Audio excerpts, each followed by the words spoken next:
অনেক শখ করে এই মাটির হাঁড়িটি কিনেছি। সো হ্যালো এভরিওয়ান, আসসালামু আলাইকুম। ওয়েলকাম জানাচ্ছি আমার নতুন একটা ব্লগে। আসলে নতুন জায়গায় এসে নতুন সব কিছু, কোনো দোকান আমি চিনি না। তো মা মেয়ে দুইজনে বের হয়ে গেছিলাম যে আজকে হাঁটতে হাঁটতে দোকানগুলো একটু দেখে আসবো যে কি কি আছে এই দোকানটাতে। তো আমি একটা দোকান দেখেছিলাম, মাটির হাঁড়ি পাতিলগুলো ওখানে বিক্রি করে। তো জিনিসগুলো দেখে আমার এত পরিমাণে ভালো লাগলো। এই হাঁড়িটা আমি অনেক শখ করে কিনেছি।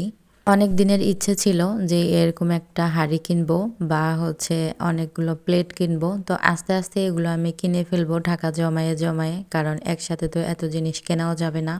তো এখানে আমি কিছুটা পরিমাণে লতাগুলো নিয়ে আসছি। এই লতাগুলো আমার জানালার পাশে দিব আর কি।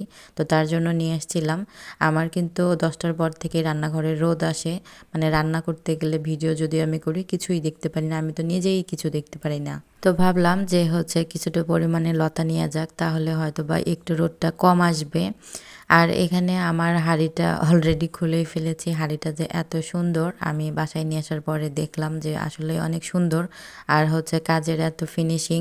আমি যদি এটা আড়ং থেকে নিতে চাইতাম, বিশ্বাস করেন এটা ডাবল দাম নিত। তো আমি একদম অল্প দামে নিয়েছি এটা। আমার যখন দামটা বলেছিল, বিশ্বাস করেন আমি তো মহা খুশি হয়ে গেছিলাম যে এই জিনিসের এত এত কম দাম। তো ভাবলাম যে না, এটা ছেড়ে আসা যাবে না।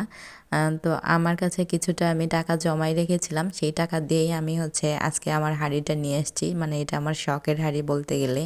আমরা কিন্তু মাটির জিনিস অনেক পছন্দ করি, দেখলেই কেন যেন ভালো লাগে। আমার তো অন্তত কেন জানি মাটির জিনিসপত্র ভালো লাগে। তো অনেকেরই কেমন লাগে অবশ্যই কমেন্ট করে জানাবেন। ফেরার পথে আমি একটু জিলেপি আর পেঁয়াজি নিয়ে এসেছিলাম। তো গরম গরম ভাজতেছিল দেখে লোভ সামলাইতে পারলাম না, এজন্য নিয়ে চলে আসছি। পরের দিন সকালে আপনাদের ভাইয়া বাসায় ছিল না, মা মেয়ে দুইজনে একা একা ছিলাম। ঘুম থেকে উঠে কিছুই রান্না করি নেই। তো মা মেয়ে ভাবলাম যে একটু আদা দিয়ে চা বানাই আর একটা বিস্কিট খাই, খাওয়ার পরে তো তারপর রান্না শেষ করে নিব। তো খুব একটা বেশি আমি রান্না করব না, একটা জাস্ট আইটেম রান্না করব, ওটা দিয়ে মামের দুপুরে হয়ে যাবে। তো এজন্য ভাবলাম যে একটু খেয়ে নেই, তারপরে আস্তে আস্তে রান্নাটা করব।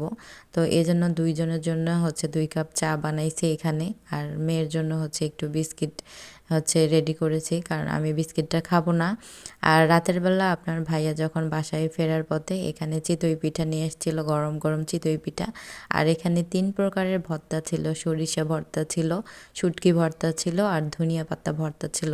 বিশ্বাস করেন এটা যে এই ভর্তাগুলো এত ঝাল ঝাল করা আর এর সঙ্গে এত ভালো লাগতেছিল। দেখেন পিঠাটা যে এত নরম আর ফুলছে, পিঠাটা আমার তো খুবই ভালো লাগছে। নিয়ে এসছে, আমি অনেক অবশ্য খুশি হয়েছিলাম, অনেক ধন্যবাদও জানাইছি যে আমাদের জন্য এই পিঠা নিয়ে আসার। তো আজকের ভিডিওটা এই পর্যন্তই। খেতে খেতে আমি বিদায় নেব, দেখা হবে অন্য কোনো একটা ব্লগে। আর আমার আম্মাজানটা দেখেন কি সুন্দর করে খাচ্ছে। তো ভালো থাকবেন, সুস্থ থাকবেন।